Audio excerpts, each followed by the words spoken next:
All right, peace and black power family. Welcome to another episode of Thru Knowledge Radio. We are here with the Remembering Osir Study Group series, broadcasting live every Wednesday, 9 p.m.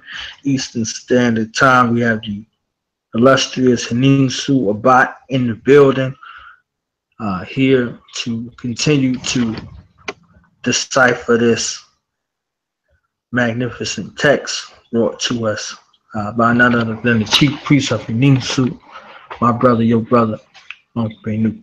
So at this time, we're going to turn it over to our chief priest for our opening.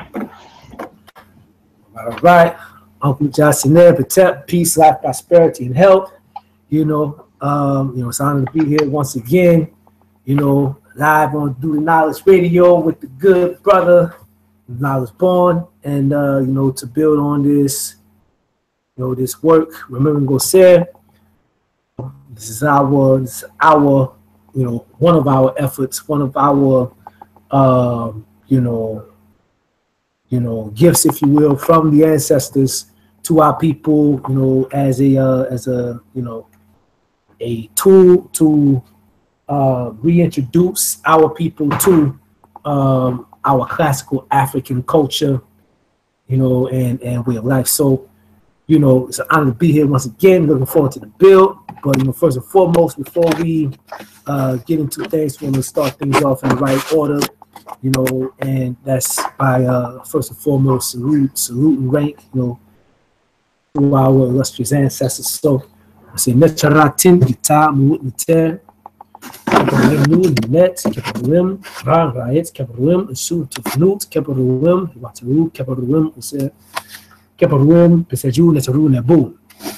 So it is the powerful Manate who manifests as Net, Ra, Rayet, Wataru, all the divine forces of nature. Sharatin Tamu Ter, Keparim, Nut, Gab, Keparim, Osir, Keparim, Perwa, Keparim, Sutes, Keparim, Set, Keparim, Het, Keparim, Aankhu, Wapabat, Keparim, Heru, Sao, Set, Sao, Ser, Keparim, Tuhuti, Tuan Madun, Ter, Keparim, Subek, Tuan Mimu, Keparim, Pesaju, Netaru, Nebu, Garet, Pesaju, Netaru, Nejes. So it's a powerful Manate who manifests as Nut, Geb, Osir, Heruar, Sutes, Oset, Nethet, Aankhu, Tohuti, Heru, son of Osir and Oset, Subet, and all the great forces of nature, all the small, minor forces of nature. Necharatin Gitamu, Iter, Keparim, Osir, Kinti, Aminti, you, Jerti, you, and you hat, you bat, you Osep, Suya, Ku, Hesi, you. So it is the power of Manate manifests as Osir, foremost, first, chief amongst the Westerners, our ancestors, the legendary ones, the ancient ones, those of yore, those from before, those at the head, those from the beginning, the venerable ones, the honorable ones, the sacred ones, the holy ones, the praised ones. We give honor and praise and salutations to our ancestors. Damed Pin, Henensu, Damed, Duanater. So it's a powerful Manate manifests as the collective, this collective, Henensu, and to the collective of African people worldwide. I salute you, I salute your ancestors, as manifestations, expressions, and incarnations and embodiments of Neter yourselves. Duanater. Let's get this thing started, family.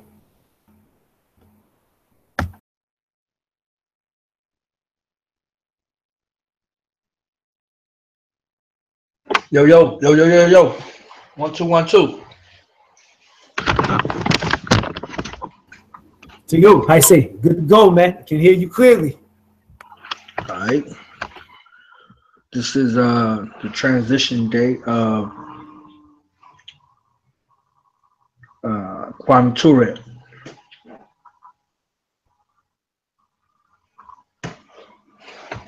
So, To you. take a moment of recognition to one of our great ancestors who transitioned on this day in Congaree, Guinea. To you. And Rich Hadi Kwame Ture, Osir Kwame Ture, Mahakwaru. Yes, sir. and his name was a combination of Kwame Nkrumah, whom he was a student of, and King Sekou Touré, formerly known to us here in the Hells and Smells of North America as Stokely Carmichael, who coined the term Black Power. So, in that old and in that essence, we pay homage to him. And also our thoughts and supplications to Shakti Everlasting Peace Earth and her family. Her mother transitioning today. So keep her and her family in your supplications and in your meditations. Two. All right. Does anybody on the panel have anything to say? Anybody want to holler? EF, you want to holler? Anybody?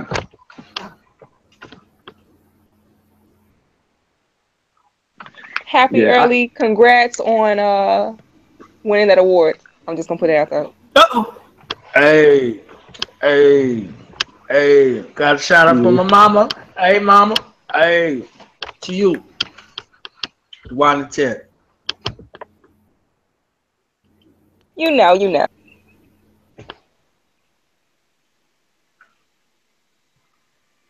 Yeah, I was going to say, I believe I finally got my name down. I told you I was going to have it for next Wednesday.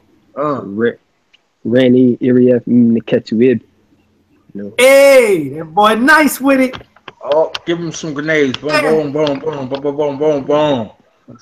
Sin E is nice with it. Try to say it a couple hundred times, but yeah, so I'm embracing it. That's it. At least your name ain't Toby. Yes, sir. You know? Uh-oh.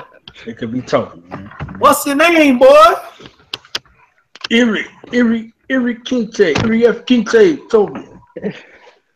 Jenkins. Yeah, man.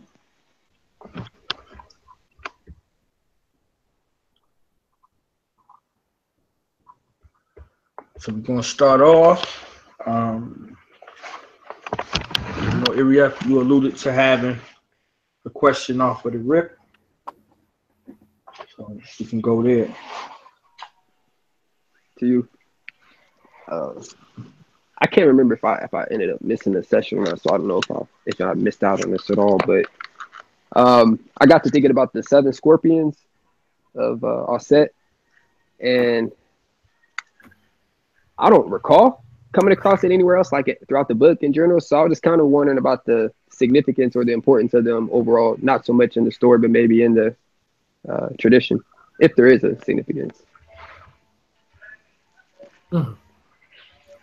So, yeah, how you say, the I feel like I'm trying to remember.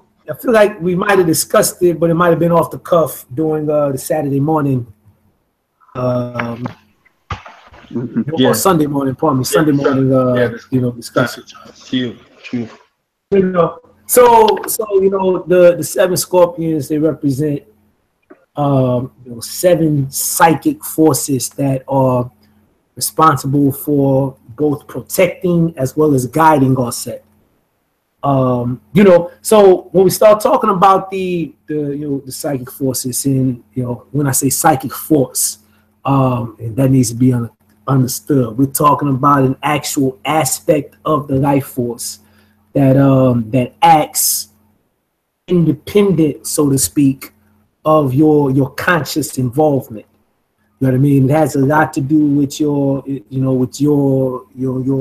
psychical and emotional stayed in balance and whatnot. But this is the part of the individual that is responsible for bringing, things to you or attracting things to you, as well as repelling things from you.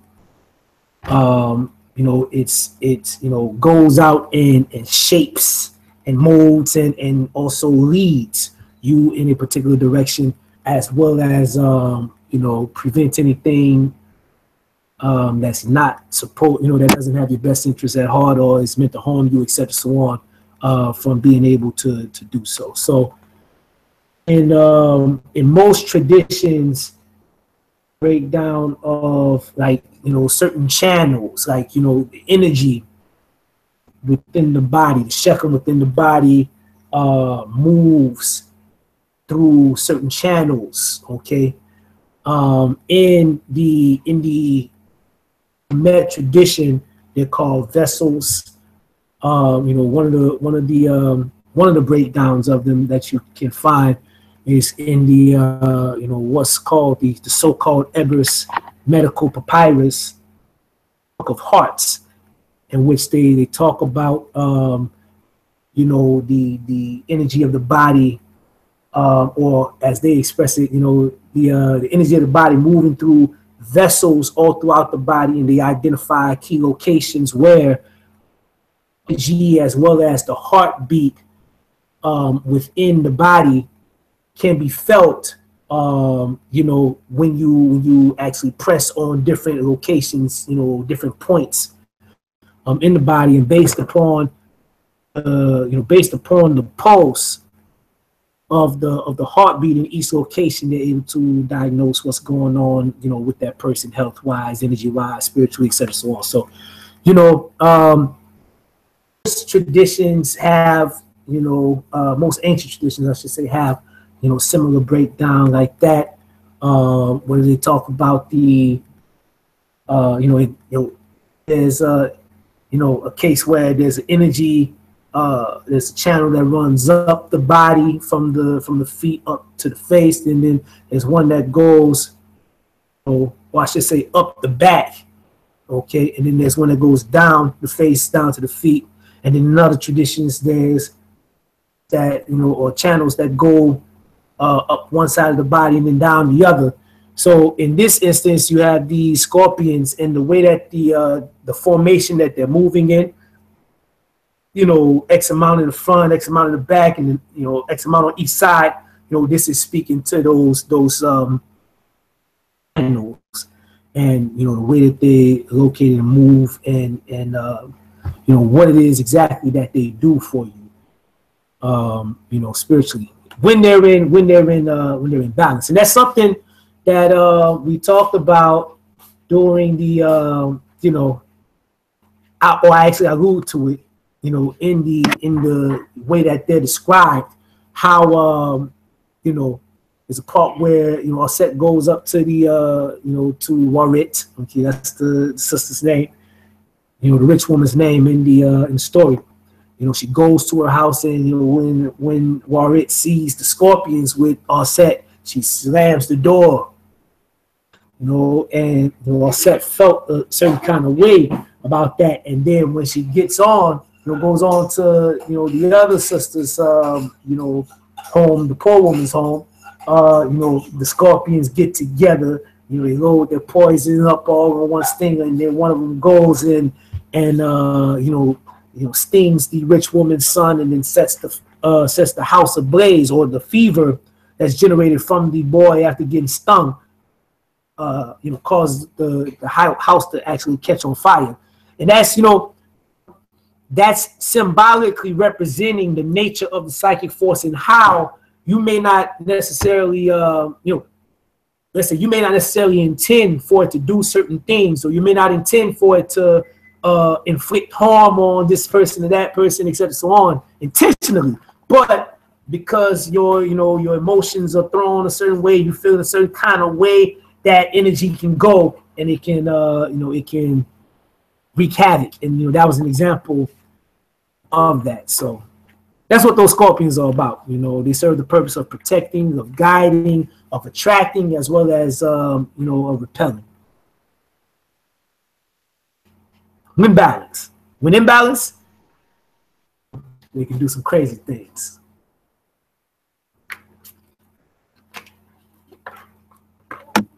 Wow. What was the name of the source that you said? It said it started with like Everest. I couldn't make it out. One of the sources. Ebers, Ebers. That's the cracker that I guess either bought the papyrus or whatever case may be. That's the cracker that acquired the papyrus, and they put his name on it. That wasn't what our ancestors called. That's the cracker's name. We're gonna have to give it another name. We call it the Imhotep papyrus because if I'm not mistaken, they accredit. Most scholars accredit it to your Imhotep. Okay.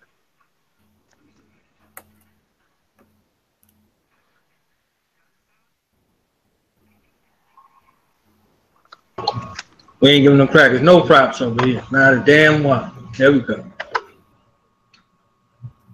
Yes, sir.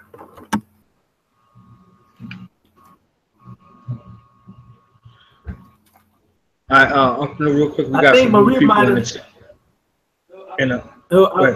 Okay, yeah, I was going to say, I think Marie said she had a question. I'm going to yield the floor to my mama. Go ahead, mama. To you, I got a question. On page 21, what is the oil, or the perfume of Osir signify?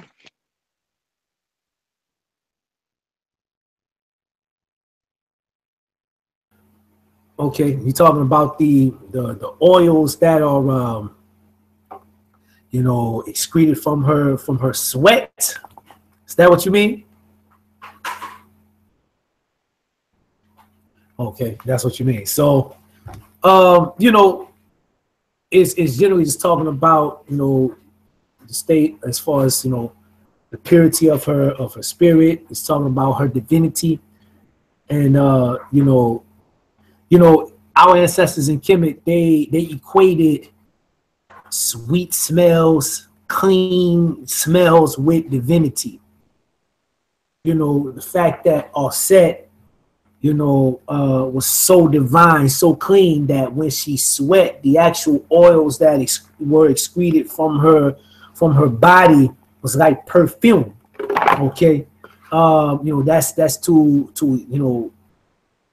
But beyond that, is there's really no deeper significance to it. Not at least not that I've come across. What? That's still pretty interesting. Wow. I say sweet smells they associated with Netaru and whatnot, but foul smells or what you call miasma, okay, they associated with negative spirits and things of that nature. So much so that there was even a demon, okay, that they associated with foul smells, okay, and there's certain rituals and things of that nature, certain things that you burn to deal with that particular force. So that gives another layer of meaning to calling Sutesh stink face.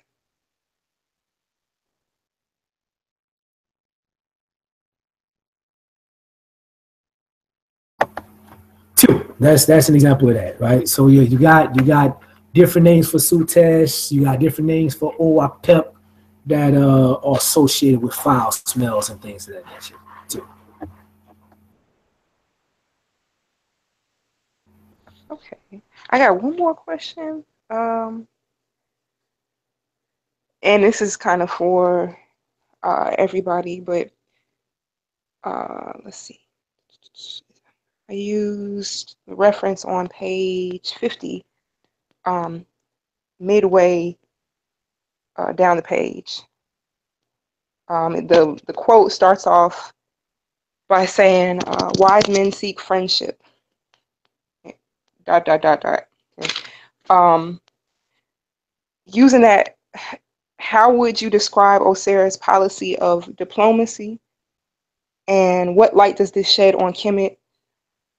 What can we learn from this?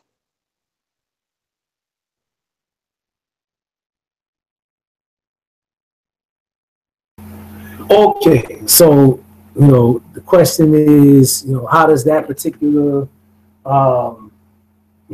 description there, what light does it shed on Kemet historically as it pertains to exercising diplomacy with other nations and things of that nature?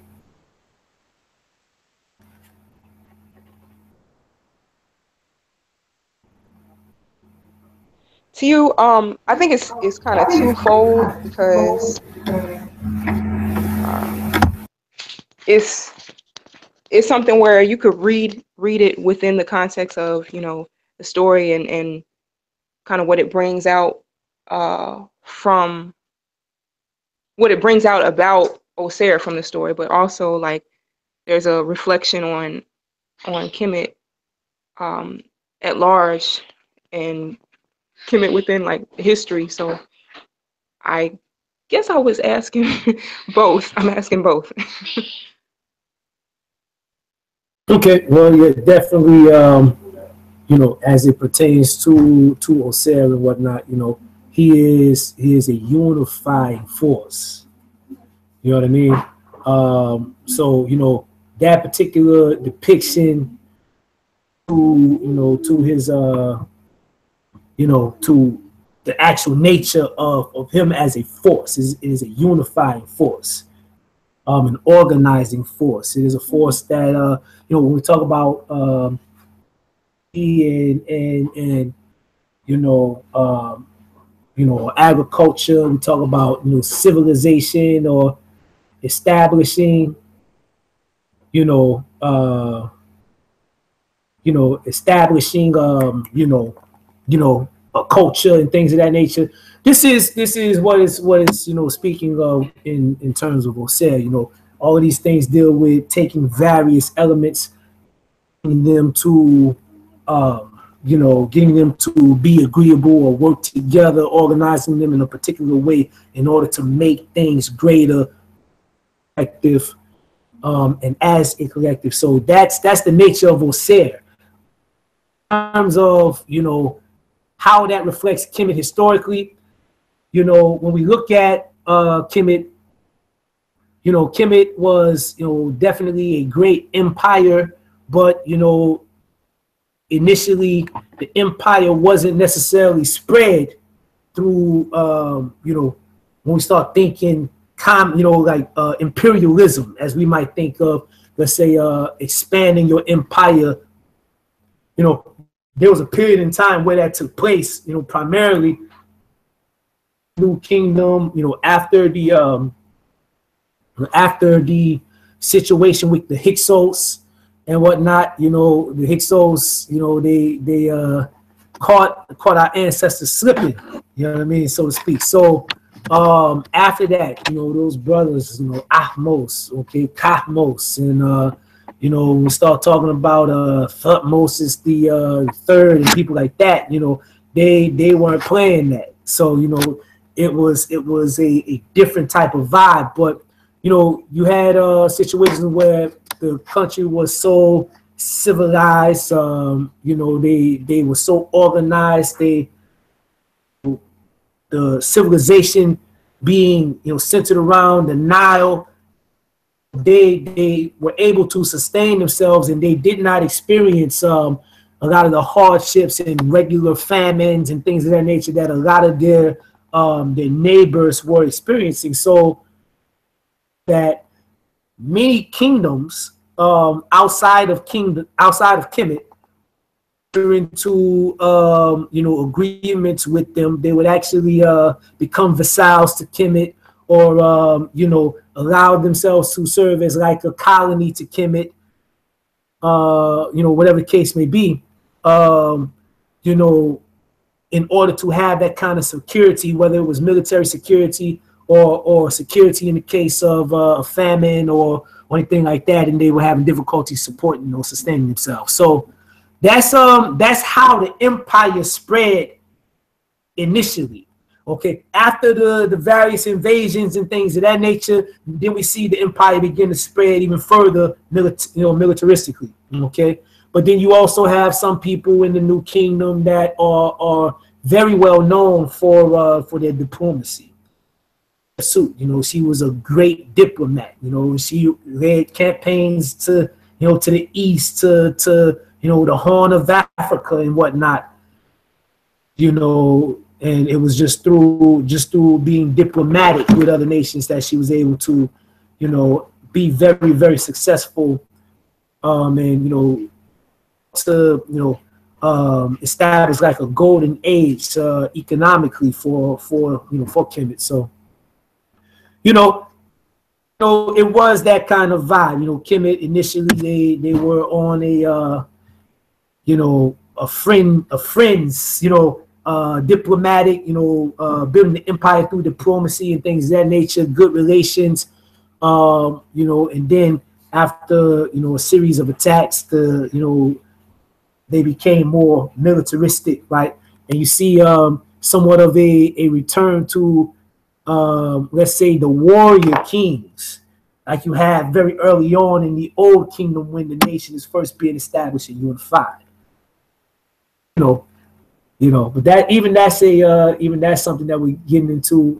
Maybe the first dynasty of Kemet is actually coming after a previous or preceding period. Where there's some kind of expansion of the kingdom or breaking off from the kingdom from the Sudan and whatnot. So that's something that we're dealing with. Yo, Bond, I see there's a question in the YouTube. In the YouTube live, asking whether or not I read and write. I'm doing tech. So Uncle Jasaneb to Brother Malik. I do read and write Maduna. You know what I mean? I actually lead tours and pilgrimages to Kemet and Nubia to the Sudan every year. So and it's not a looking, it's look, see, and say kind of thing where we just pointing and comparing, contrasting between Kemet. We don't do the Kemet versus the got this from here, etc. So on. No, we actually go on and reading the walls and learning the traditions directly off the walls, learning the rituals and the offerings and the invocations and whatnot directly off of the walls, going into the Valley of the Kings, studying the Duat text and the Book of Gates and all these things directly off the walls. Something that we do every year. As far as how I learned the Maduna language, I was first raised in the Kemetic Culture Institute. The elders that raised me are Infant DC, Akawin, Nakobe, Tahaka, and Priestess Neferu. That's in Louisville, Kentucky. They were raised by Dr. Jacob Carruthers.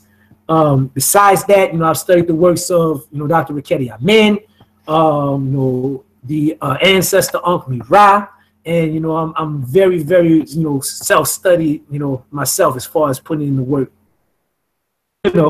Just to make that clear, brother.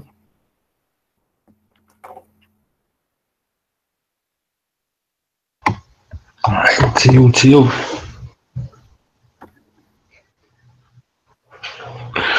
All right. Did anybody have any additional questions? Anything that they wanted to get clarity on? Anyone?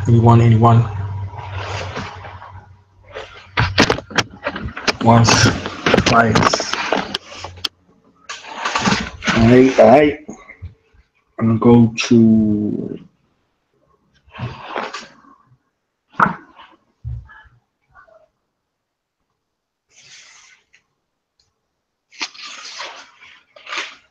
go to page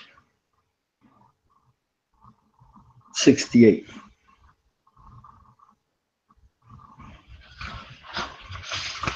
And Unc, I wanted to go into it's the second paragraph on the page.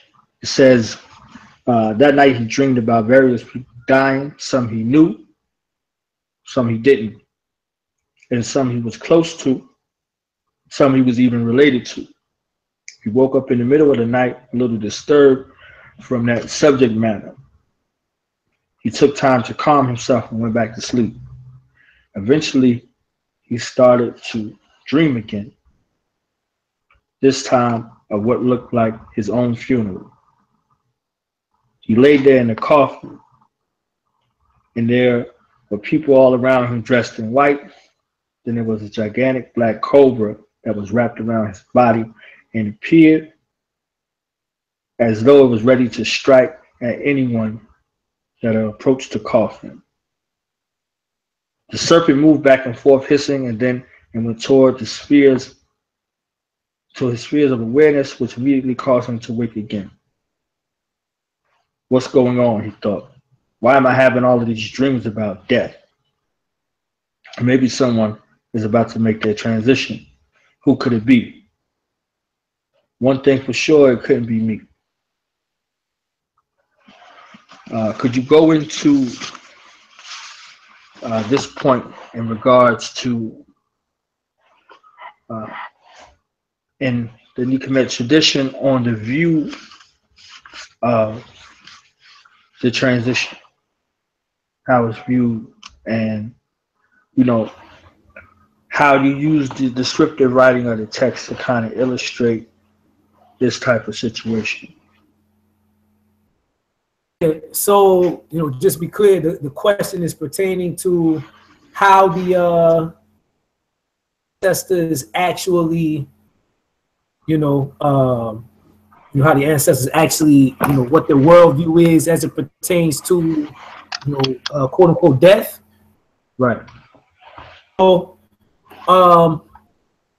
something that you always say. You always hear people say that the Africans in the Nile Valley,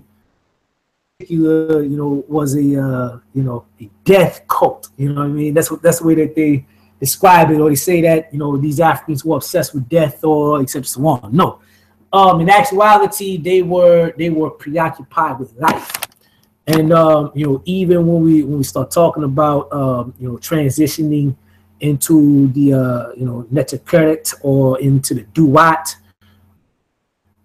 Yamintet, okay. These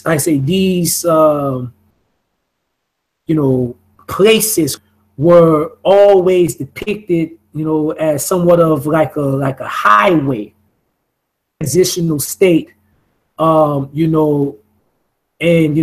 just like Ra rises, what rise in the east, set in the west, rising as Keperi, and then setting as is Tum. And then traveling through the Duat as Yelf.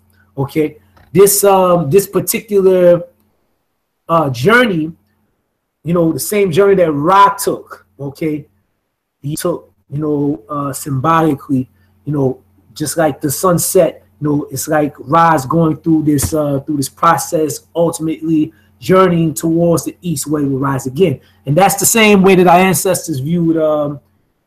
When you left from the east, so to speak, the east side of life, the physical plane in this incarnation, you went through a journey in the spirit realm where you encountered various forces, your ancestors and all of this. And whether or not you did ma'at, okay, or not, or to what degree or extent you live ma'at, that would determine what happened next as far as where you would go in your journey. So speaking, there's a state where the ancestors believe in what's called Wahem Ankh or Wahem Meshut, okay? Wahem Ankh means to repeat life, repeating life. Okay, Wahem Meshut means to repeat births. And you were through your ancestral line. By in the tradition, when we talk about Osir and Heru, you know, it's generally understood that Osir is Heru come back. Heru, you know, Heru serves as like the avatar or the medium of his father, of his ancestors. Look to the pyramid texts. You know, when you go into you know, you read my book, Remembering Osir, and you get into the chapter that pertains to ancestral veneration.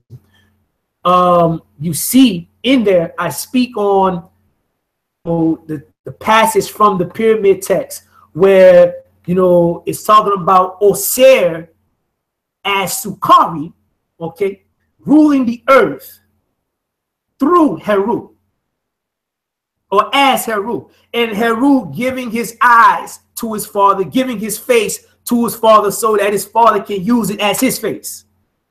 So his father can use his eyes as his eyes, etc. so on, right? You know, that's the way that we understood it. Like you are your, you know, you are your own ancestors, and you return, and the ancestors return through your children, through your seeds. Okay, so that is common amongst African traditions. You know, it's different from, let's say, the Eastern conceptualization of reincarnation, where you know, I say, you know, it's you can come back or be reborn as a fly, or, you know, you can be reborn as a you know, you can be reborn as a flower, or, you know, a dog, or whatever the case may be. No, in our tradition, you were reborn through your ancestral lineage. You were reborn through your bloodline. Okay, you come back as a person. So that's the way they viewed it. Now, there's also an engaging of the ancestors. You know, the ancestors are active, still perceived as active parts of the community. They just live on the west side, lived on the west bank, so to speak.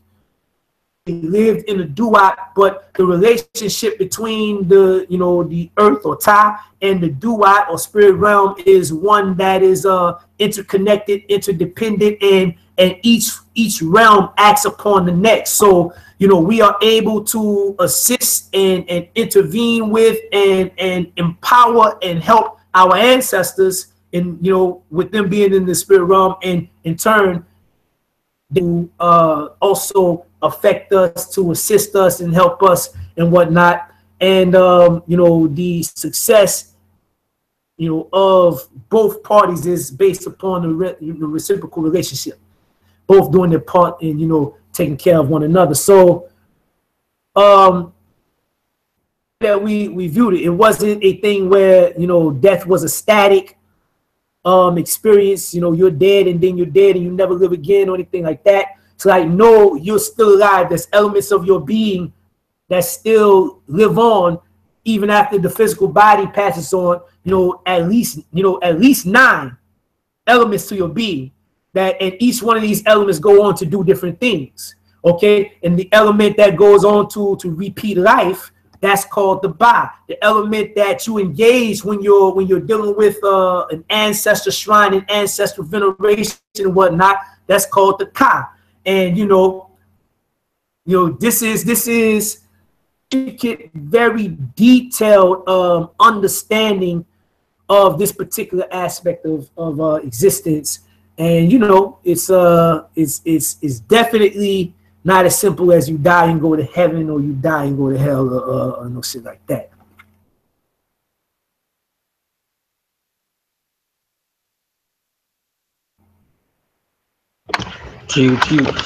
So in this scene right here, what was your intent? What were you seeking to illustrate in this particular part right here? So, you know, that particular scene is talking about you know, I say you know, Heru is encountering as one of the very last phases of his initiation before he's actually able or ready to go and deal with Sutesh, going to meet his destiny. Right. So, you know, one of the very last things that you have to conquer, you know, is the fear of death. That's like the most foundational, like that's the root, you know, all other phobias. Okay, it's ultimately the fear of your own mortality, the fear of your, fear of death and whatnot. So, that's those encounters and those experiences that he's having. This is to prepare him to overcome that fear. You have to face that. You have to embrace that. You have to become that. Okay, and once you become that, see, that's another. That's another. Aspect, if you will, of Kemetic spirituality as well as African spirituality in general. It's like you don't just pray to the Neteru or pray to the Orisha or pray to the lower or Abosom to do things for you. Okay, you actually embody them, you invoke them, you embody them, you become them to do it for yourself. Okay, you invoke and embody and become them, you harness them so that that power is actually able to work and to act upon your mind, and as well as condition your life force, your energy, so to carry out whatever it is you're trying to carry out. So once you are able to become that, you take it in, you embody it. Okay, then I say there's no need to fear that. You've mastered that. You've mastered that. So there's nothing left. So that's what's being depicted with like that fear. That's that last bit of his ego that needs to take place, that needs to die. That particular annihilation that takes place of the ego is so that his identity, his desires, his will, his ambition, his everything that he is now one with his ancestors, is one with Osir. Okay, in order for him to to serve as the vessel of his ancestors and to go forward with the full power of his ancestors into battle, he needed to first his ka, his individuality, his ego, and sense of separateness and individual desire, individual ambition, etc., so on, that needed to die. So that's that step, if you will, that final before he becomes a true king. Because a true king, you hear them speak, and I'm not saying that all these folk that talk like this are true kings, but when you hear these kings speak, they use what's called royal plurality. Okay, when speaking, instead of saying I, they say we. You know what I mean? Like even the Pope say we the Pope, we such and such and such and such. And that kind of thing. So it's a true thing. And that when you look at the king in African civilizations, traditional African kingdoms, when you look at the king, what you're looking at, you see him, you see the nation. You see him, you see the ancestors, and the decisions that he makes, the best interest for the nation, always have to be in accordance with the will of the ancestors. And that's in order to have that kind of selflessness, so to speak, that ego has to die. And that's what Heru is experiencing in like the final phase of his initiation.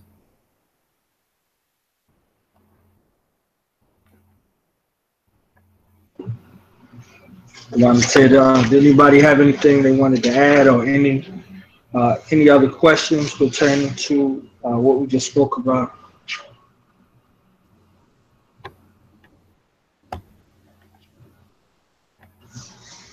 Anybody? Anyone?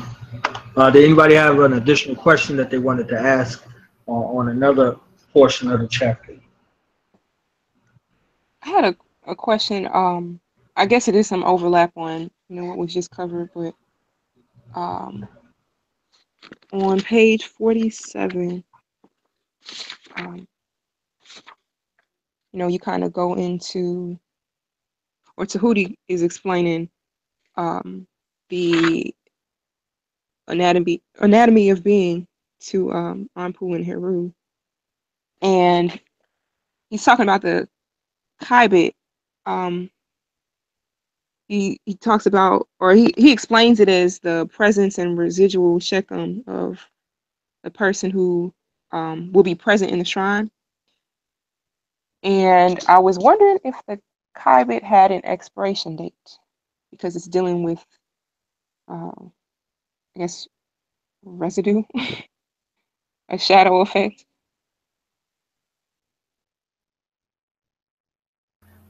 Okay, you're asking, does that energy ever fade away, or I would say that it definitely diminishes if you're asking me for an exact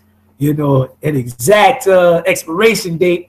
I can't give you that. I would say it depends on a few factors though, and the heavier the imprint, if you will, depends on a few factors. How long whatever that particular residue or that residual energy is left on. So let's say prime example, right, is a house. That's like the most simplest example that we can think about. You hear people say that houses have personalities, or houses take on the qualities of the people that live there, and even after the people leave there, if you're sensitive enough, you're able to feel and pick up on the vibe and the temperament of those folk that actually live there.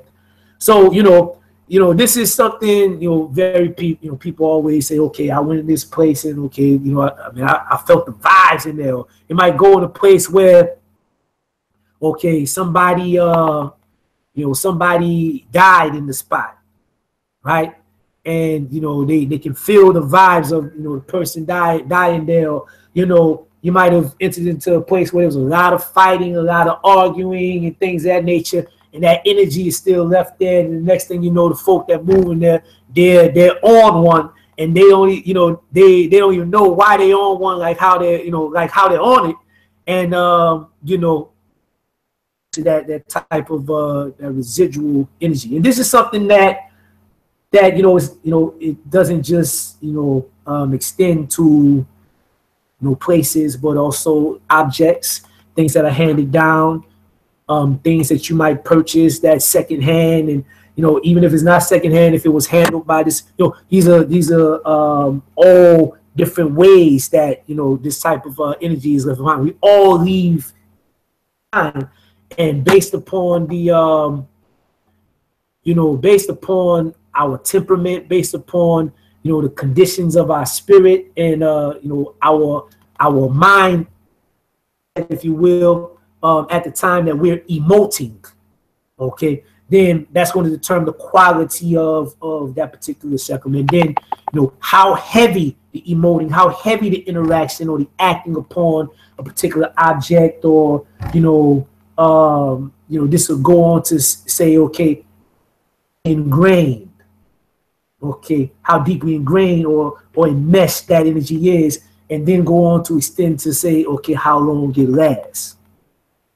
Okay, so some things are depending on what happens, cool to to actually get that energy out of there. That energy might not ever leave. Okay, especially if it finds a source of nourishment. That's the primary thing right there.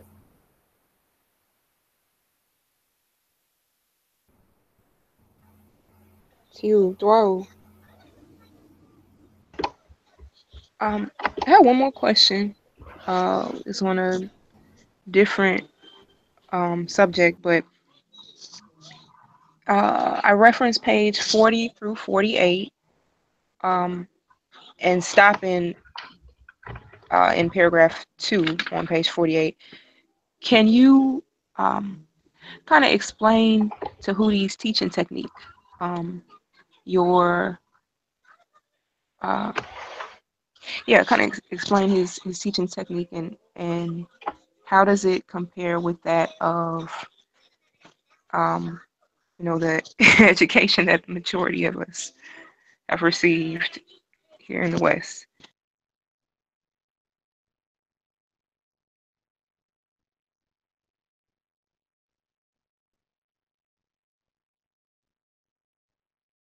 Okay, so I say you said page 40 through 48. You're talking about when he starts teaching in Heru and Aankhu.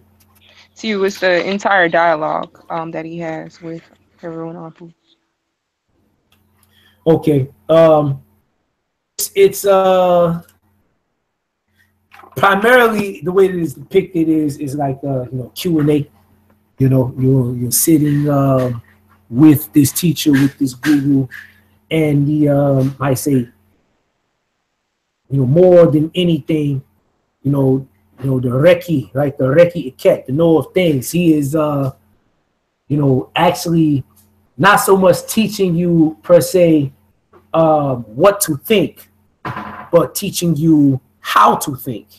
And not so much how to think in terms of the content, but how to think in terms of reasoning, the methodology of reasoning or reasoning processes, right reasoning, if you will, teaching you to define a question, okay, to the point where I say you'll get to the essence situation or get to the solution to a problem or a conflict or whatever the case may be, based upon the quality of the question that you actually ask. So that's what's being depicted there. Is different in that in Western civilization is more about pouring information in. It's more about programming to the point where you're giving and telling these people what to think more so than necessarily how to think and how to reason. And Tahuti is the force that we engage through divination. So what's being depicted there as well is like you're seeing kind of like what the Q&A is with the oracle as well.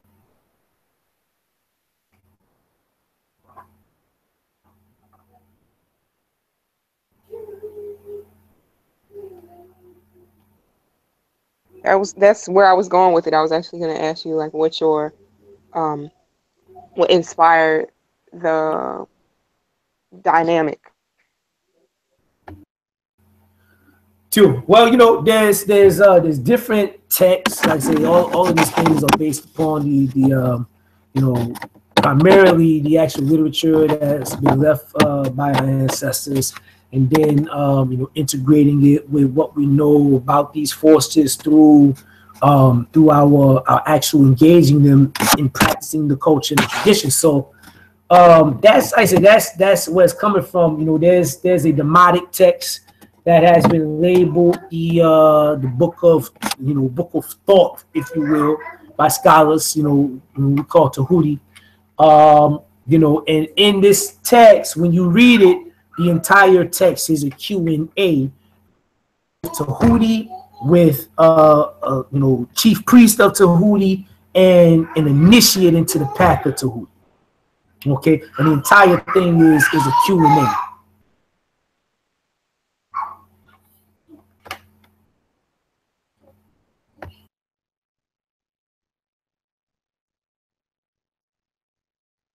Wow.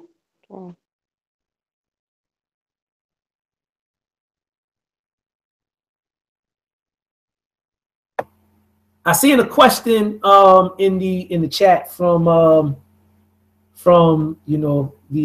Sinet Lola, Uncle Jai Sinet Lola. I say when you ask what methods does one use to overcome fear of death in practice. Okay, so when we talking about these forces and the qualities that they represent. Let's say if we're talking about courage, if we're talking about love, if we're talking about you know, being more analytical, or we're talking about empathy, or, you know, romance, or, you know, sensuality, or whatever the case may be, right? You know, confidence. We're talking about, or let's put it this way, the way that our ancestors understood it was that, you know, these forces, right, these forces of nature were ultimately responsible for these qualities. Okay, it wasn't a thing of simply us, or, you know, thinking about it and it was okay. You know, confidence, or you know, being you know, someone that's analytical in thinking versus more abstract. Or also, these are things that, you know, things that are just, you know, happenstance or random based upon the way that we think, or just pure conditioning. But these are forces that are ultimately responsible for these things, and, you know, ultimately serving as like the archetypes that are behind various personalities. So, in that, in order to manifest a particular quality, I would have to activate or embody the force that is ultimately responsible for that particular quality. So when we're talking about conquering the fear of death, in the tradition, you would work with the force of nature that is death itself in order to ultimately conquer the fear of death. So in Kemet, that particular force is Sukari. Sukari is the Neter of death. You know, there's other forces that deal with courage, such as Heru, such as Heru Behudet, but you know, they don't deal with death per se. When we talk about the fear of death, that's a particular type of fear. You know, we don't get much realer and deeper than that. And in order to deal with that, you got to deal with death itself. So, this person, you know, someone that's trying to overcome that, which, you know, that's usually one of the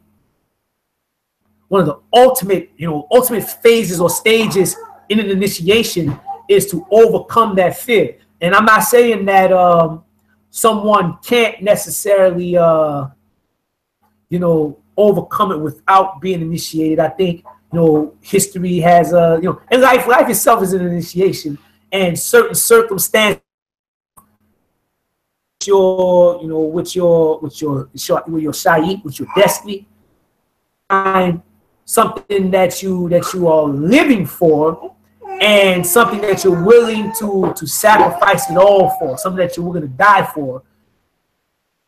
That right there somewhat pushes people, you know, sometimes pushes people beyond that threshold to where, okay, you know, what it is that they're aiming at or striving for outweighs the fear of death, but that fear may still be there, but they just push through it. Overcome the fear, that ultimately comes with a complete relinquishing of the ego, you know, or annihilation of the ego to a certain extent, a complete relinquishing of control and surrender to these forces and to the processes that are at play of your life, you know, within your life. That right there, that's the hardest thing to do in the world. So one of the final phases in an initiation. But Sukari is that force, right? You know, if you know you want to come that, you have to work with the Neter Sukari. Yeah. See, that's Nala's Bones. That's his Yitta, right? That's his Abba. That's his father. So, you know, he chimed in, yeah. yeah. You know what I'm saying? Yeah. Shout out to Uncle Johnson to the Imhotep clan too, man. I see y'all in the building. Equanif got it. Yeah.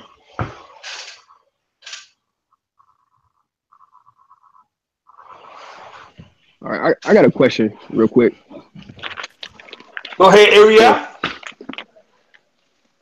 So on page 60, when they're when Tahuti and Heru went to go see Nekabet and Wajet. I'm just curious. I might have missed it before if you went over it, but are they also Neteru that one would work with for divination in any way? Seeing that Tahuti went to them. Hey man, I say, you know, you asked an excellent question, man. That's a hell of a question right there, you know. In actuality, historically, the oracles of Wajet and Nekabet, Wajet were actually considered the most powerful oracles in all of the nation.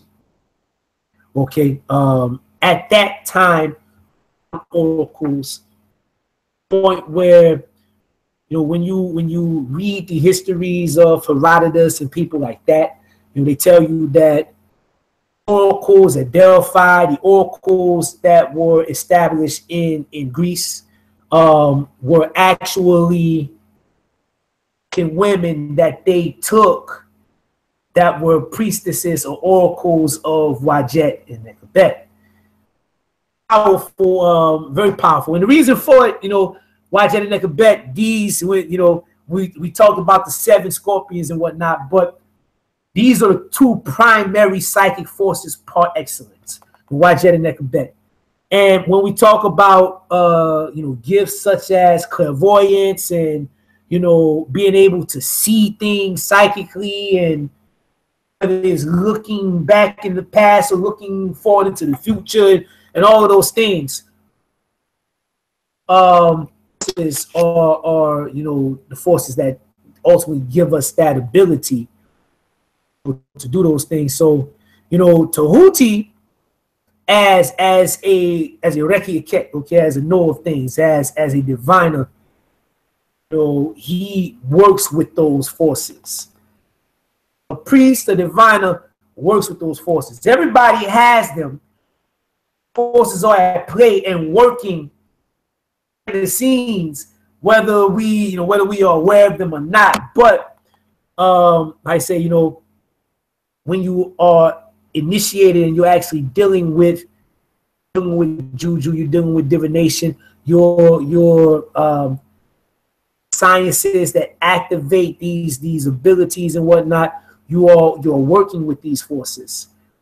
When you use certain stones and you use certain herbs, like you might make herbal baths, or you might wear certain stones or wear certain metals or whatnot to have on your electromagnetic field and whatnot.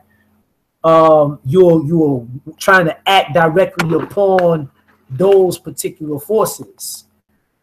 Understand, these forces are just the aspects of your Shechem, of your life force, right? Of your Ashe, if you will. Okay, and this is you know, this is what's being you know, this is the part, you know, that allows us to tap into things that, you know, this present moment. Okay, so, you know, that's you know, and they have effects and that are far reaching. They affect things and prepare things, kind of like we discussed with the scorpions of our set. But, you know, they have a lot to do with divination. And, you know, sisters and brothers, like people that, let's say, they have a lot of Wajet or Nekabet in their Shai. Okay, like you got some people that have, you know, you get your destiny reading, and Wajet or Nekabet might be very heavy in your Shai, and then based on other things that may be going on with you, and you know, astrologically and all of those things, you know, it can go on to say, okay, this person has a lot of psychic energy with them. And, you know, they're some of the most powerful mediums, some of the most powerful seers that you'll ever come across. You know, that's pretty much what you look for when you're looking for a powerful medium. Without a lot of offset, a lot of, you know, Heru, or a lot of Wajet and Nekabet.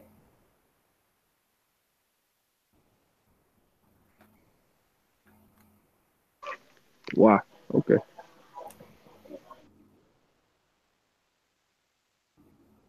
Two. Look at Area, man. You know what I'm saying? Look at Area coming through with the alley oop. You know what I'm saying? With the game winning alley oop right there. You know. That's what I'm talking about, Area.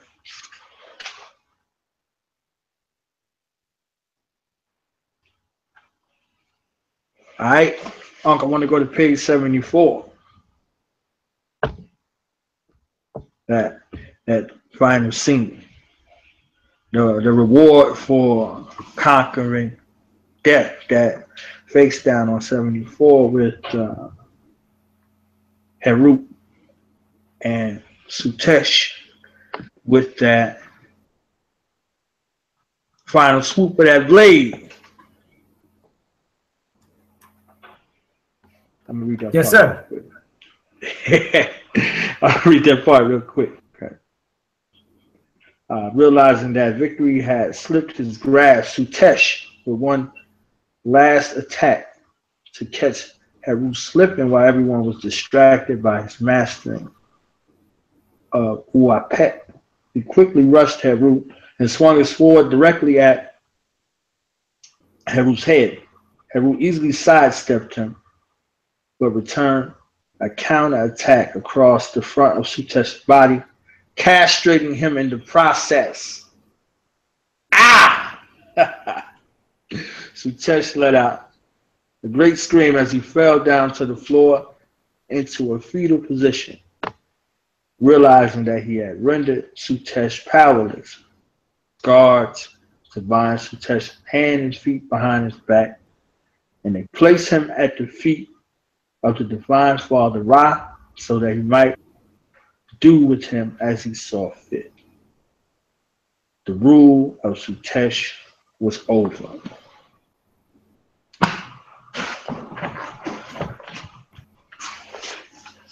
Can we get a little symbological breakdown of the castrating Sutesh and his power being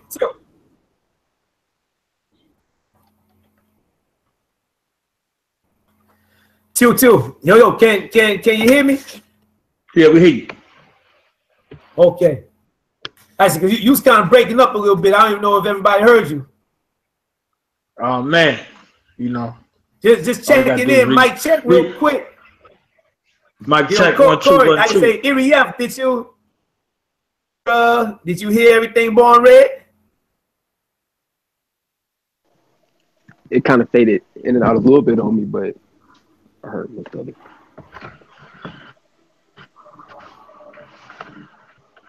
I say you just broke up yourself right there. Yeah, I say I would read that joint one more time, Born, just to be safe. I you know we in battle debt, you understand? So I gotta, gotta enunciate this joint right here. You know what I mean? Hold up. I say you breaking up bad, man. Let me read the joint. Just gonna cut me. If I am gonna cut me from the read. If I ain't breaking up, you know what I'm saying? I'm just saying, you know what I'm saying? Duau. Okay. Two. Okay, so you read, realizing that victory had slipped his grasp, Sutesh tried with one last attack to catch Heru slipping while everyone was distracted by his mastering of Uapet.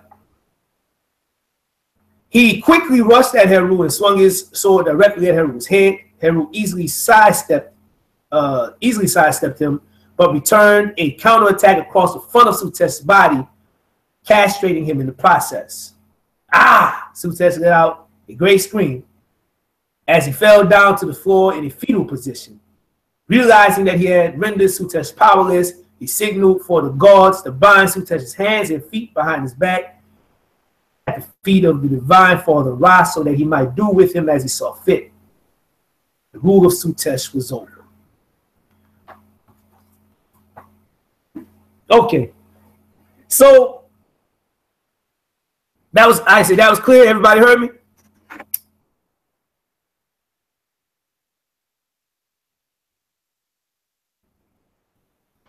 Cute.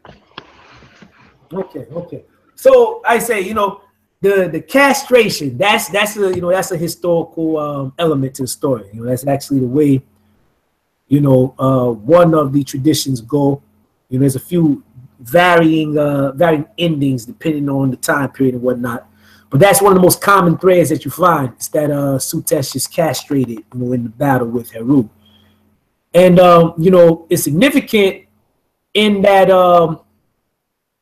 you know, you also find throughout the tradition, throughout the various time periods, and you know, the renderings of the story, and even in different texts like the pyramid text and the coffin text and various, let's say, salt papyrus and all these different things, right? You know, when you read them, you find out that Sutesh is like a serial rapist in the tradition. You know what I mean? He always trying to rape some damn body, you know? He tried to rape Heru, tried to rape Osset, tried to rape the Neteric of Ra's seed. He tried to rape, he tried to rape every damn body. And you know, it's symbolic, you know, of you know, those I say those animalistic, those egoistic you know, elements of our beings, okay, of our personalities, those uncouth, unrighteous elements that we mastered, okay. You know, it's constantly seeking to usurp our will. Okay, so like the battle between Sutesh and Heru, okay, is the battle between, you know, some people say the higher and the lower self, or the ego and the I say the higher self, or whatever case may be. But this is ultimately those impure, animalistic, you know, egotistical aspects of our beings, that until we ultimately develop the will, okay, to overcome and transcend them, okay, through simply making a choice, right? We're seeing as though, it seems as though this particular part is able to you know, usurp control and to rear its face or force its way, okay, in spite of our, you know, we might even have the intention or the desire to be better, to do better, or to not give way to a particular let's say, for instance, primary example is, you know, I have not allowed my speech to burn with anger. I will not allow my speech to burn with anger. That's one of the 42 oaths of purity, you know, as it pertains to Ma'at. Okay, so this is a particular.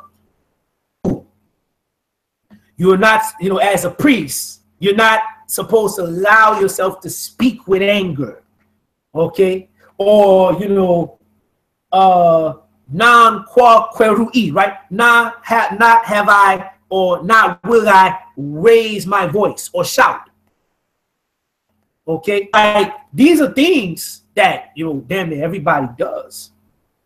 If you speak out in anger, you know, you lash out in anger, you speak and articulate yourself in a way to where your speech burns, quote unquote, with fire. You know, or, you know, you might get angry and raise your voice. In most instances, you know, we're like, I'm sorry, I lost control of myself, or I'm sorry, I couldn't help myself, or I'm sorry, I didn't mean what I said, except so on. And, you know, in those moments where the emotions, where that primal force, right, you know, is able to push its way through, even in instances where we might be trying to hold it back or trying to not give way to it, and there's a sense of helplessness or whatever, like you couldn't help yourself, it just happened, right? I just lost it, you know? So symbolically, what that force, you know, when it talks about Sutesh being a rapist, okay, in the tradition, it's talking about this force of chaos, right? This force of you know, that embodies all taboos. Okay, this force that embodies disorder and confusion and conflict and all these things. This force, it forces its way through. Okay, it forces its way through. It usurps the position of the will, right? You know, it goes on to you know, usurp the will and cause you to act in ways that disorder, add on to more chaos, you know, create more impurity, etc. So on. So that's what that the whole rape thing represents. But the castration, right? This is like the extension to, you know, Heru overcoming the fear of death. In overcoming the fear of death, right? That ego, okay, all those unsavory elements, all of that is, you know, he's done. He's transcended it. Okay, he's transcended it. So when he goes to war with Sutesh, which represents any kind of situation in adversity that we might be facing in life, or any situation where, you know, there's you know, we're faced with a decision to either do the right thing or do the wrong thing, right? There's no longer helplessness. There's no longer a battle. Even it's how you say, you're able to sidestep it when you see it rise up, and, you know, boom, the castration represents it has no ability. There's a detachment there. It has no ability to force itself on you anymore. You know what I mean? It's impotent. It cannot influence what you do or what you create in life anymore. You know? That's essentially what that castration represents. It represents leaving Sutesh impotent and then handing him over to Ra. You know, Ra is going to do with him what he wills, meaning this force of nature is not killed because, you know, there is order, and just on the strength that there's order, there has to be disorder. You know, there's light, so just on the strength that there's light, there has to be darkness.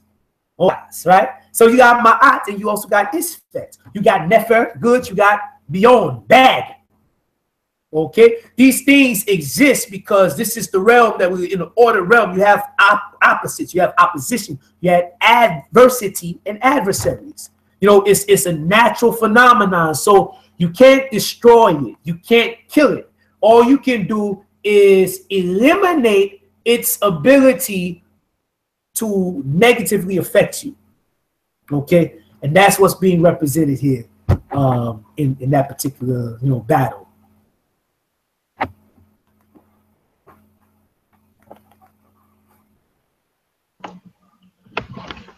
Thank you, Dwight and Tim. Does anybody have any additional questions? Anything that they wanted to say?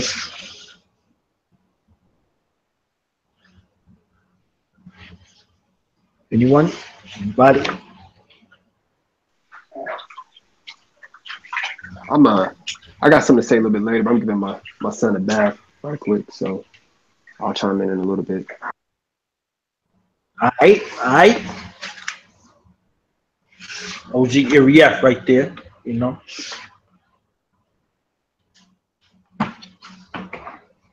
So what was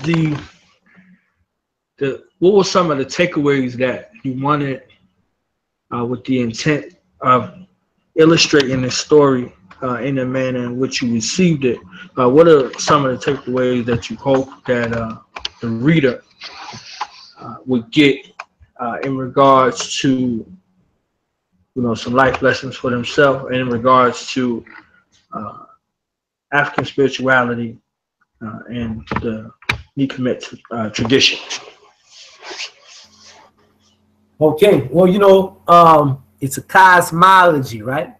So, when we really understand cosmologies, especially African cosmologies, like these traditions are applicable on every level of life. There's principles that can be extracted from them, that you can actually develop philosophies on how you live your life around. This is something that when I wrote it, staying true to the way that the ancestors rendered the story in terms of the details and events, but then also fleshing it out with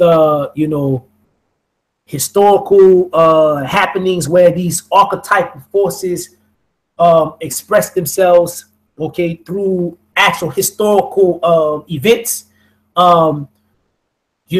Prime example, let's say, for instance, the dialogue with Tahuti, with Osir, and you hear the wisdom coming from Tahuti, you hear the wisdom coming from Osir.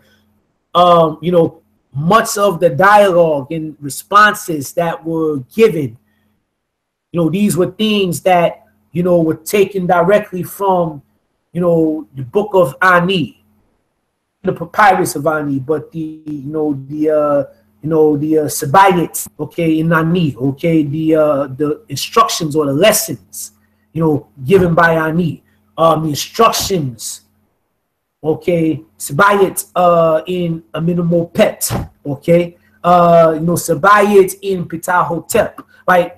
I took the actual wisdom texts from the ancestors, from those that actually embodied the force of Tahuti. Okay, I took the actual, the words of the Reki Iket, the ancient know of things, and put them in the mouths of the forces that were, being depicted in the tradition. So, in doing so, I want to cause a convergence, right? And the events when describing, Sutesh and his temperament, right? This is based on the actual tradition, and when you read his Renu or his epithets, okay, you find there's a lot of things like and read it, you might, man, I say this man's, this guy's a psychopath, right? But I say this is the way that the ancestors described him, and we see examples of him in history and even in modern times, even in our current socio-political, economic predicaments and what's happening around the world. We see Sutesh in the government of the United States. Okay, we see Sutesh in the Wazungu, the white man. The ancestors saw Sutesh in the white man, and that's why they said that the white man was children of Sutesh, or whatever, right? What I did was utilize the cosmology the way that the ancestors utilized them. So in looking at that, I wanted to make sure that the cosmology is relative and that you'll be able to understand and see these forces, see these archetypes at play in your life and even in your current environment in the world, etc. So on.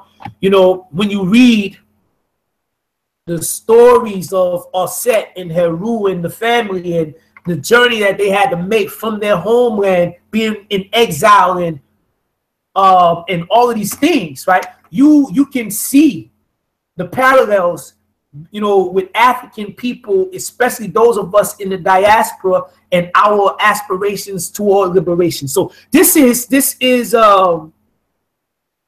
why I wrote it that way, to create a convergence between planes, convergence between the Netaru and the ancestors and us and the past, and showing that this cosmology is an ever-living thing. It's a constant, constantly living, constantly giving, and it's applicable on every level.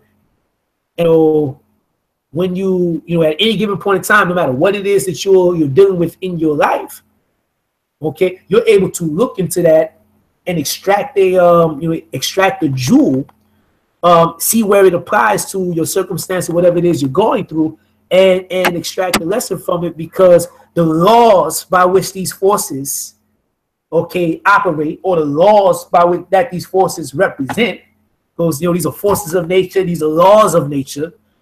Okay, this is why the Africans in Haiti, they call these forces loa, meaning laws. Okay, these are cosmic laws or natural laws, forces of nature, right? So the laws, right, that these forces operate, by which they operate, their temperament, their character, the relationships that they have with other forces, is all depicted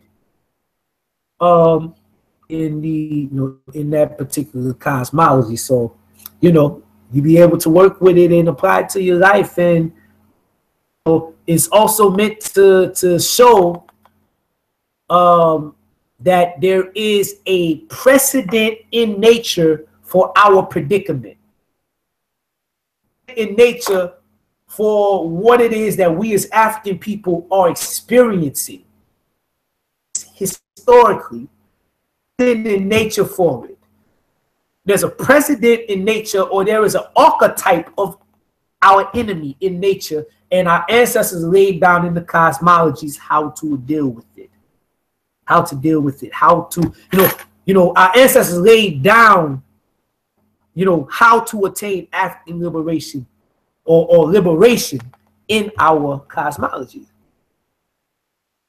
Okay, so if you understand that the Wazungu embodies Sutesh, and you know that Heru is the force that deals with Sutesh, okay, then in studying this cosmology and studying the other forces that are relevant to the particular battle, okay, that's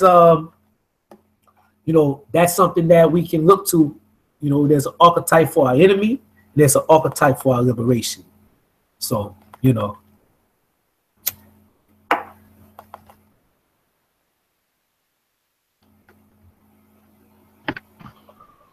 And where can the family get this wonderful book?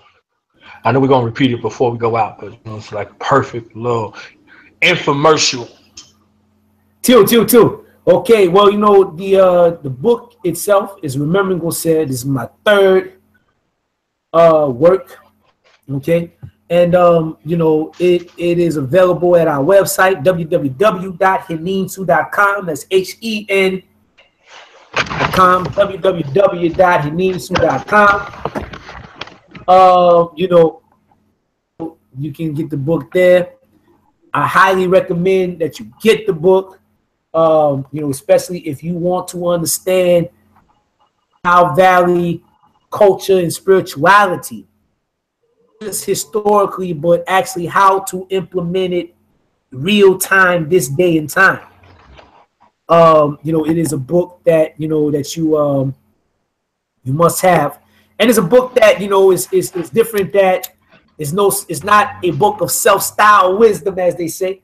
I didn't make these things up, and everything is based on an actual textual precedent for everything that's in the book. And the purpose of it was to reconstruct the tradition in a text that would stick to the script as much as possible that our ancestors laid down. So books, not a syncretism, or I'm not pulling from other traditions and things of that nature. It's a 100% Kemetic book. All the rituals and invocations and everything is in the Meduna tear. So definitely shout out to the brother who asked the question. Does the brother do I read, write, speak Meduna text, such as one? Shout out to the brother for asking the question. I appreciate the question. It is an important question. It is a question that all of these cats out here need to be asked. Okay. Whether or not you can actually read and write Meduna text. Have you been to Kemet? Studied these things, such as one. Like if so, what's with all the Kabbalah and the Hinduism and Tantra and all of these other things? you know. And how you say, you know, shout out also to the you know, to the trolls that was in the joint. You know, some of the names look they was getting down for a little bit. Some of them names look she break. Yeah. Some of them names look she break. Yeah, man. They look she break. You know what I mean? Like, yo, keep messing with me now. got you know, we addressed those things on Saturday on Get This Wisdom Live. You know, make sure y'all go to www.getthiswisdom magazine. They are in physical print. www.getthiswisdommagazine.com. Y'all can catch me African Liberation School every Saturday, 10 p.m. Eastern Standard Time. You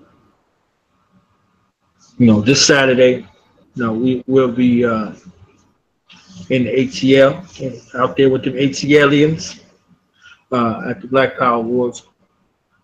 So we might have to postpone, or we could pick a different time, you know, depending on your availability to sit, you know what I'm saying? Because I don't want that to be the excuse. You know, folks be like, hey, you know, they too busy celebrating. You understand what I'm saying? Like, we engaged in the celebration right now. You know, we remembering Osir, and anytime we get an opportunity to be reconnected with our ancestral lineage and go in the way that was intended, that set forth, that's a celebration. You know what I mean?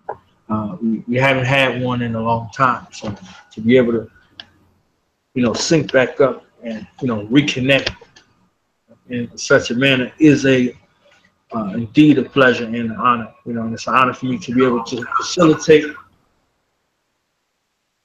and, you know, the relearning process that we're having here. So urge everybody to go get this book and be part of the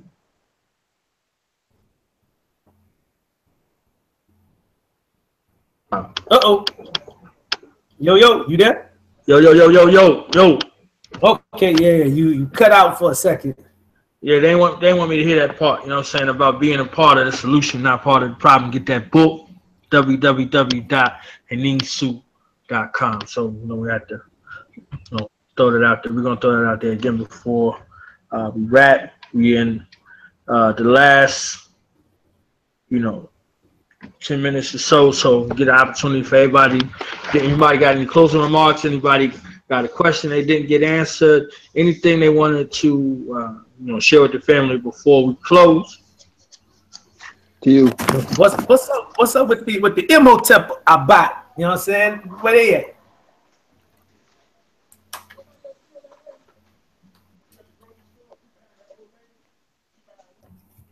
Uh-oh. Let me turn that microphone up. Turn my headphones up. Yo!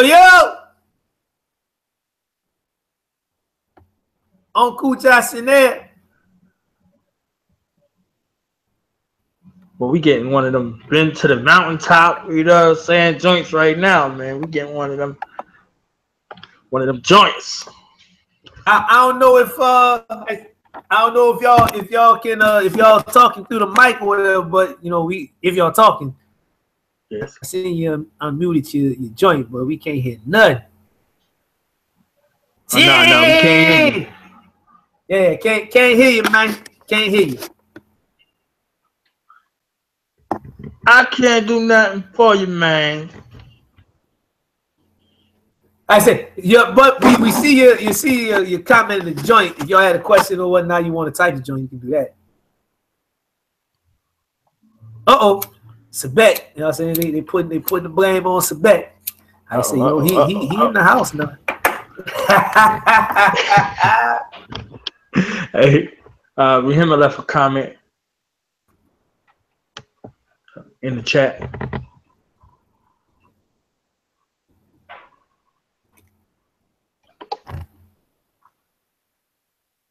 You see the joint on YouTube? I say, about to open it up. Okay, I say, you know, Ikwani said they were screaming. Yo, if y'all got any questions though, Ikwani, feel free to type them joints now. Titan. Okay, so Rahima, left a comment. She said, "I just want to say this: Sutesh equals Wazungu against nature and the tear Heru. This is what is going on today." Absolutely, absolutely. You know what I mean? There's a few ways to break that down. Not just internally but also externally. The Wazungu and the way he lives in conflict, with nature, as opposed to the way Africans have, our culture has always been to live in harmony and agreement with nature. Test being,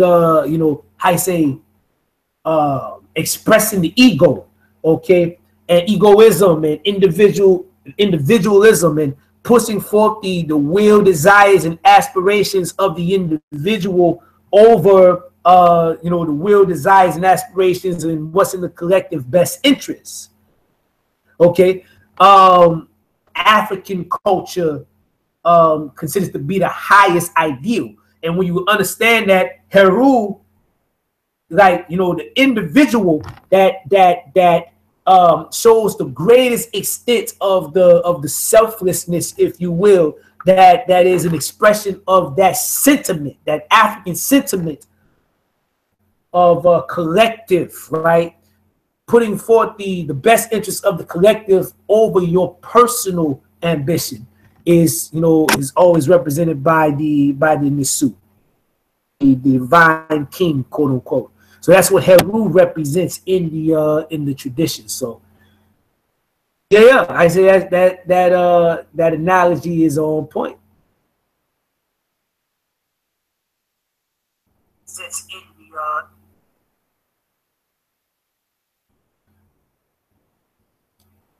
Okay. Say, do we have any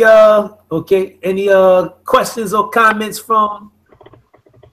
I know Irief. Yeah, Irief, he was about to get in there. He about to drop 50 on us real quick. You know what I'm saying? Two. I was gonna mention something. It's more like a comment, more so than a question. But really, when you, I guess because I've obviously read ahead, I read the book, but chapter 2, I was just playing with the words. I was saying it really does open the way as far as the foundation for this book. Like every aspect, every component that you end up reading into, that you start to explain much more in detail later. It's been touched upon in the tradition. The book's called I think the chapter's called the Assyrian tradition, I think. And so from there, we talk about like family, Ma'at, obviously the Necheru, which, I've explained like since the beginning that just even the story right here kind of explained the difference between like Heru and Heru War. When, in the past readings that I came across, it wasn't like crystal clear at all, so the whole time I'm over here thinking that there's like one Heru with different names, and I was trying to figure out why, but I'm not going to try to get no spoiler alerts as to how overall, but yeah, it definitely opens the way in my chapter by chapter. Like if you look at each chapter, this is the foundation for the book. So Two. I say Dua the Tet, excellent. And that is something that's important. Like there's not just one Heru, there's not just two Herus, there's mad Herus. There's I say, for instance, you got Heru, Heru Behudet, okay, who's married to Heru, Neptunut, or Lady of Dendera, okay, and their children, okay, are Heru Samatawi, or Heru the uniter of the two lands, and Ihi, okay. You got Heru Paner Tawi, Heru the Lord of the two lands, who's so like you got different Herus, children of these other forces and whatnot. And that's something, I really didn't even to a great extent in the book, as far as you know, how we and all these other, you know, these other forces. So, you know, but yeah, you know, that's the importance of number one, you know, really studying the tradition, studying the text, and learning the language, and being able to go, because like, you know, you can go to Kemet, temple of Herubehudet in Edfu, and you hear local scholars whose knowledge of the actual Medunate language is very limited. Like, many of them can't read it. You know, when they're and even for those that actually can read it, their knowledge of actual traditions and stories in the text are greatly limited.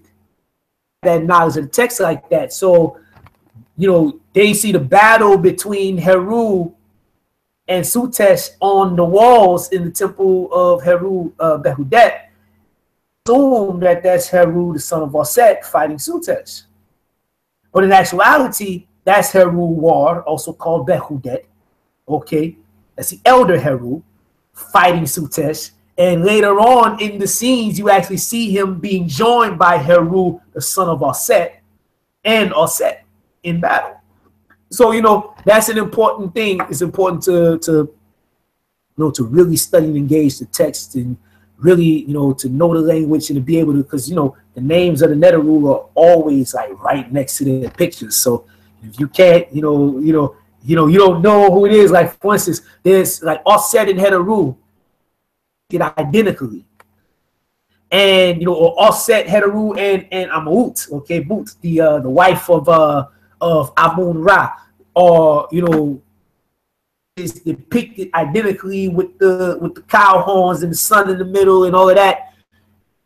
You don't read that name, you might point and say Heteru, but in actuality, it's not Heteru, it's Osir, or it might not be Osir or Heteru, it might be Moot. You know what I mean? So, you know, it's important to know that language.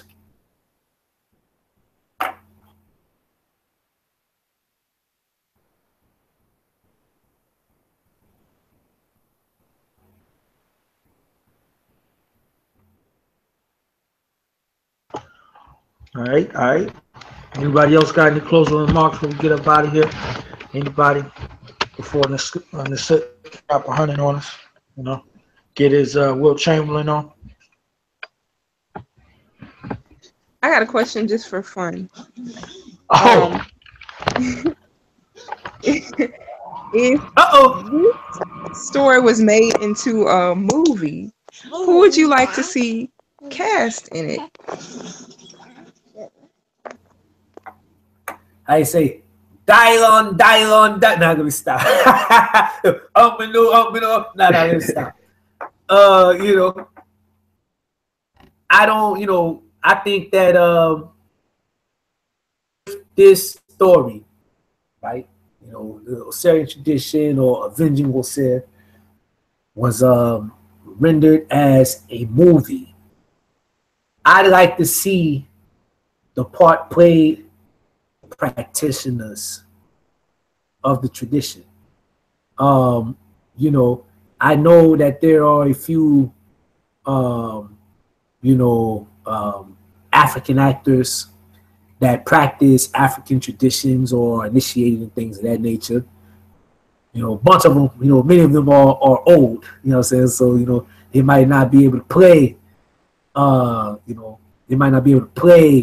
Heru or play, you know, some of these parts. But like I said, you know, my vision is that we lay down this culture so tough, it extends into the arts. It extends into, and when I say extends into, I mean that we actually begin to create artistic works ourselves, those that actually practice the culture, make the movie, star in the movie, you know what I mean?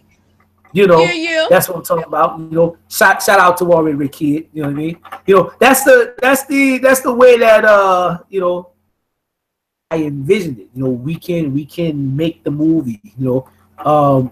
I say, you know, we need all forms of artistic expression and entertainment. Everything that expresses and defines culture, we need it, and we have to be the ones to produce it. So I don't want to see none of these Negropeans, you know, none of these folk with twisted loyalties and all of that. I wouldn't want to see none of them playing any of these folk, you know, practitioners, you know, people that actually live the culture, people that are actually initiated. Like, you know, you look at the joint that came out a couple of years ago, the short film, Oya, Way of the Orisha. Okay, and then they came back and they were getting ready to do one for Yemoja, and it was going to be a whole series based on the Orisha, and they're doing it like a Yoruba universe or something like that. I think that's dope, and you know, I'm pretty sure that the folk that were making that movie, the folk that was doing the one other joint, Sum of Gods, that was about down in Brazil. Okay, this was played by, you know, this was made and played by initiates, and it came out very beautiful. So, you know, I envision the same thing for any kind of work that we're going to produce based on our traditions. I like to see people that practice the tradition make those works and star in those works. It's huge. Wow. It's definitely you know, a story that has blockbuster appeal. So yeah. Two. Well, you know, I say, you know, I don't, you know, I say, you know how it is, you know how it is.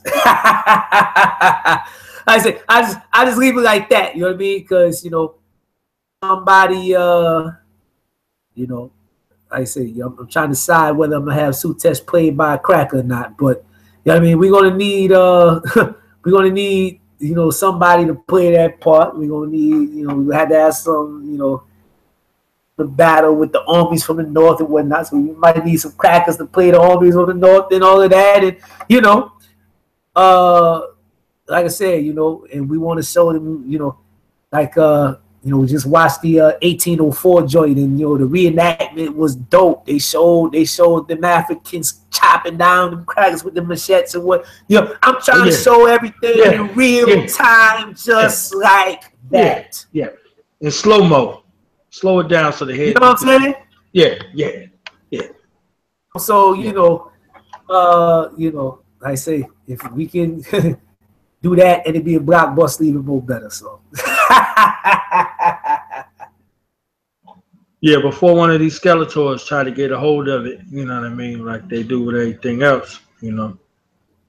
Yeah. Two. Yeah.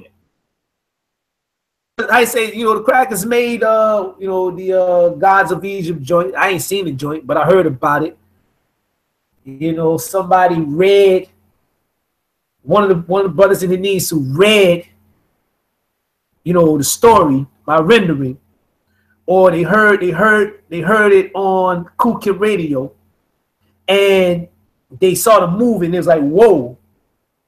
Where, you know, it's like, yo, they, you know, like, you know, they thought that they might have bit hard because, you know, I heard that there was some giant or something like that Sutesh had in that joint, and, you know, that's something that's unique. That's something that's unique to my, you know, my rendering of the tradition, him bringing Owapep, and Owapep being a gigantic serpent in the battle and whatnot, you know. So, you know, you gotta watch these crackers, man. Matter of fact, no, you don't. They're gonna do what they're gonna do. You know, we just gotta do what we need to do. Right. So can we get this consensus? You know, from the back, we're moving on to chapter 3. You know what I'm saying? We got a few pages in that joint. You know, we got chapter 3, so you know we can get that in, you know, I say 2 weeks. You know, 2 weeks. Right. I don't want to just give it 1 week and once over because that's very critical. And as OG Irief pointed out, the story begins to add on in each chapter. Thereafter adds on, to go through. Because chapter 4, I know we're going to spend some time on it, just as we did with this chapter 2. So, we're going to definitely want to hone in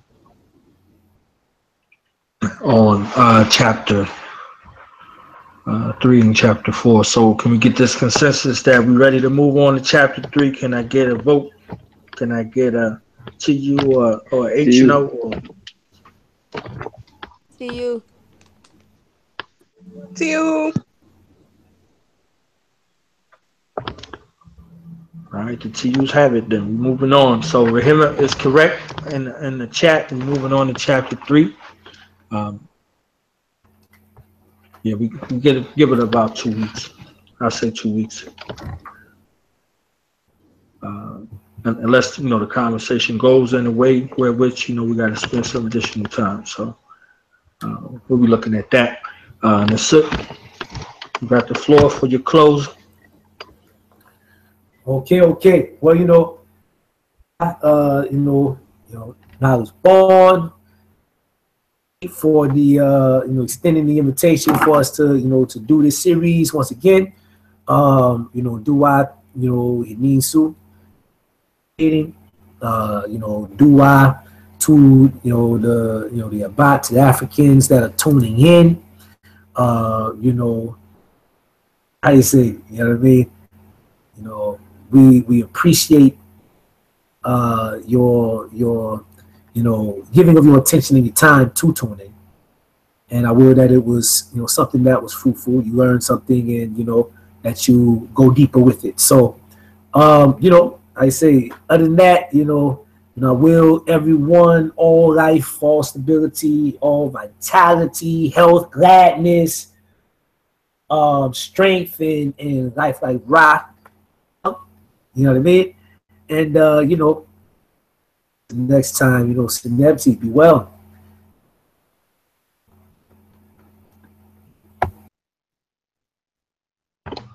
All right, family. So don't forget to check us out. We'll be on next week. Chapter 3. Can you tell them one more time where they can get the book before we go? Two. The book is available at Henensu.com. It's www.henensu.com. You can order it directly from us at Henensu.com. Also, you can find my other works at Henensu.com, products. You can find out about the annual pilgrimage that we make to Kemet and Nubia every year. Ku Kim Kemet Tour 2018. Next year, we're going in July. I say, if you want to take a real tour to Kemet,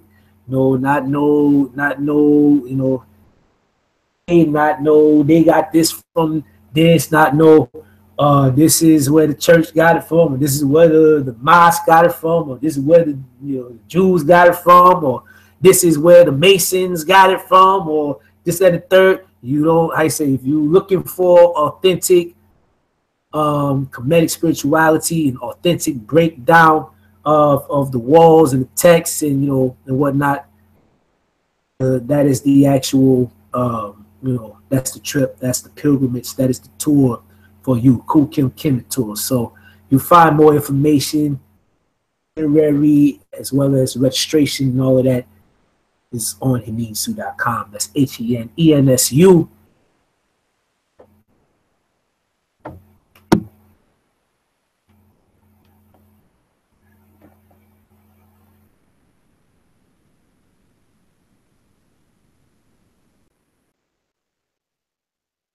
All right, peace, family. We up out of here. Catch us next week.